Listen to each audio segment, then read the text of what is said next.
وہ ہے بھائیو غدیر خم کی حدیث متواترہ جو اہل سنت اور اہل تشیع کے ہاں تواتر کے ساتھ نقل ہوئی ہے. یہ حدیث اہل سنت کے ہاں صحیح مسلم میں اوپر تلے 4 اسناد امام مسلم لے کر آئے ہیں. المتوفا 261 ہجری 4 طرق سیدنا زید بن ارقم رضی اللہ تعالیٰ عنہ سے.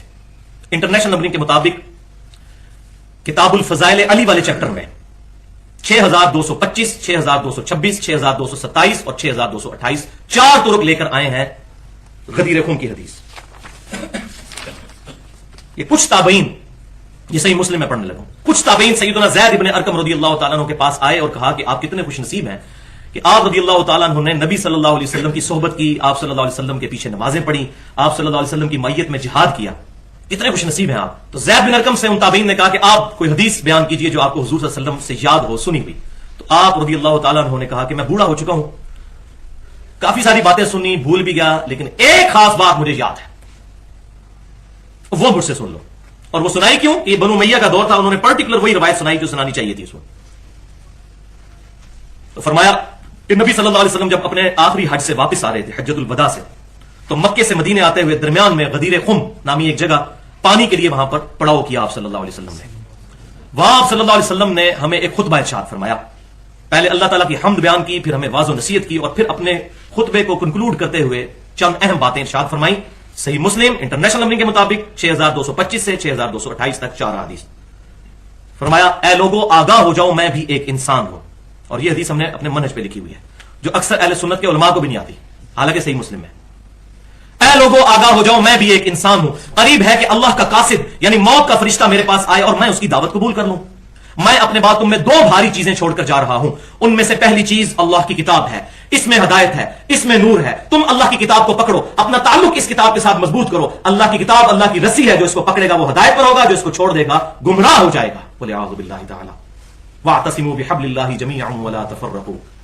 اللہ کی رسی کو مضبوطی سے پکڑ لو اور فرقہ واریت میں مت بٹو. پھر زید بن ارقم کہتے ہیں آپ صلی اللہ علیہ وسلم ہمیں ترغیب دلاتے رہے، ابھارتے رہے اللہ کی کتاب، اللہ کی کتاب، اللہ کی کتاب.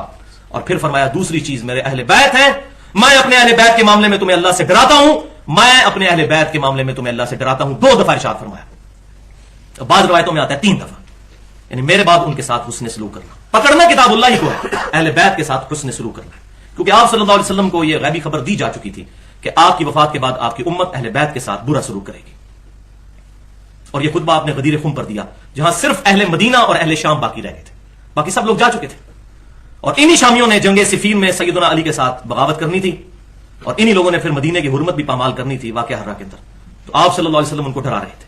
انہی شامیوں نے سیدنا حسین بن علی کو بھی شہید کیا. تو آپ صلی اللہ علیہ وسلم نے ان کو ڈرایا کہ میں اپنے اہل بیت کے معاملے میں تمہیں اللہ سے ڈراتا ہوں، ڈر جاؤ.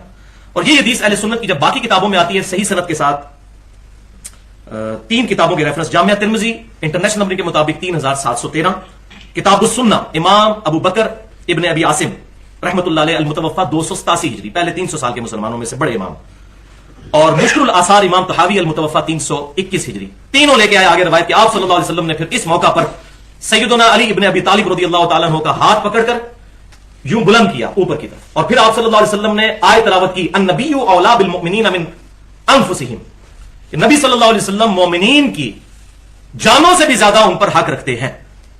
پھر فرمایا کہ کیا تم اللہ اور اس کے رسول کو سب سے بڑھ کر محبوب سمجھتے ہو؟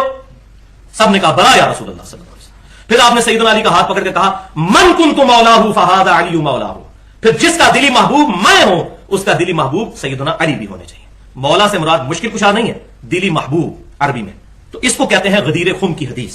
الحمدللہ اس حدیث کے اوپر میں نے بڑی ڈیٹیل کے ساتھ ڈسکشن کی ہے، اور خصوصاً یہ من کنت مولاہ فہذا علی مولاہ، اس میں ایک جملہ یہاں پر بھی بول دوں بھائیو، اصل کسی بھی دنیا میں جو ہستی ہے اس سے محبت اللہ کے ریفرنس سے ہے. اگر ہمیں اہل بیت سے محبت ہے، صحابہ سے محبت ہے، ایون نبی صلی اللہ علیہ وسلم سے بھی محبت ہے، تو اللہ کے ریفرنس سے توحید پہلے ایاک نعبد و ایاک نستعین. لہذا میں وہ جملہ بول دوں کہ بھائیو یہ تو جھگڑا ہی نہیں ہے کہ سیدنا علی کو اختیار ہے یا نہیں، شیخ عبد القادر جیلانی کو اختیار ہے یا نہیں، یہ تو جھگڑا ہی نہیں. ان کو اختیار ہو تب بھی ان سے دعا کرنا، ان کو غائب میں مدد کے لیے پکارنا دعا ہے، اور دعا عبادت کی ایک شکل ہے جو اللہ کے ساتھ خاص ہے. ایاک نستعین. بارش کون برساتا ہے؟ اللہ. ڈیوٹی کس کی ہے؟ فرشتوں کی. لیکن بارش اگر فرشتوں سے مانگیں گے تو یہ دعا ہو جائے گی اور یہ فرشتوں کی عبادت ہو جائے گی، یہ شرک ہے. چاہے اللہ نے ڈیوٹی لگائی ہوئی ہے تب بھی نہیں کہہ سکتے فرشتوں بارش برسا دو کہ گرمی کا موسم قریب آ رہا ہے، یہ بھی نہیں کہہ سکتے. اور میرا سلام پہنچا دو کہ خادم تمہارا سعید آ رہا ہے، یہ بھی نہیں کہہ سکتے. فرشتوں کو ہم کوئی ڈیوٹی اسائن کر ہی نہیں سکتے.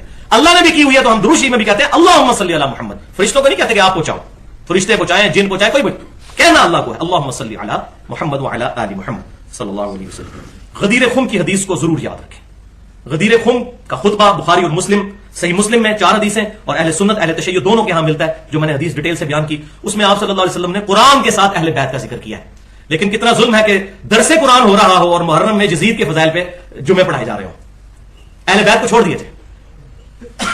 یہ منافقت نہیں؟ تو اس پہ میں وہی بات کروں گا جو اللہ نے علماء یہود کا کریکٹر بیان کیا ہے. افتؤمنون ببعض الکتاب وتکفرون ببعض, کتاب کے کچھ حصے کو مانتے ہو, کچھ کو چھوڑ دیتے ہو. اور ساتھ ہی فرمایا اس کی جزا یہ ہے تمہارے لیے دنیا میں ذلت اور رسوائی, اور آخرت میں دردناک عذاب. اور رسوائی تو ہمارے سامنے ہے.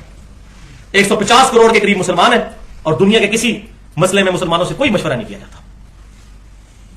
وَلِعَوْذُ بِاللَّهِ تعالی. تو ہم الحمدللہ کتاب اللہ کو بھی مانتے ہیں, اور اہل بیت کا بھی الحمدللہ احترام کرتے ہیں. تو اللہ تعالیٰ سے دعا ہے کہ اللہ تبارک و تعالیٰ اپنی محبت, اپنے محبوب صلی اللہ علیہ وسلم کی محبت, اپنے محبوب صلی اللہ علیہ وسلم کے اہل بیت کی محبت, ان کے صحابہ اکرام علیہم رضوان کی محبت, تابعین اور تبع تابعین میں سے جو صحیح العقیدہ ہیں ان کی محبت, اور تمام مسلمانوں کی محبت ہمارے دلوں میں راسخ فرمائے. اللہ تعالیٰ ہمیں کتاب و سنت کی تعلیمات کو سلف صالحین کے فہم کے مطابق اجماع کو حجت مانتے ہوئے لوگوں تک پہنچانے کی توفیق عطا فرمائے. اور اس پورے لیکچر میں اگر میرے منہ سے جذبات میں کوئی غلط بات نکل گئی تو اللہ تعالیٰ ہمارے دلوں سے معاف کر دے, اور اگر مجھ سے کوئی غلطی ہوئی تو اللہ تبارک و تعالیٰ اس غلطی کی وجہ سے قیامت والے دن ہماری گرفت نہ فرمائے, اور حق بات کو ہمارے دلوں میں راسخ فرمائے. سبحانک اللہم و بحمدک, اشہد ان لا الہ الا انت, استغفرک و اتوب الیک, وما علینا الا البلاغ المبین.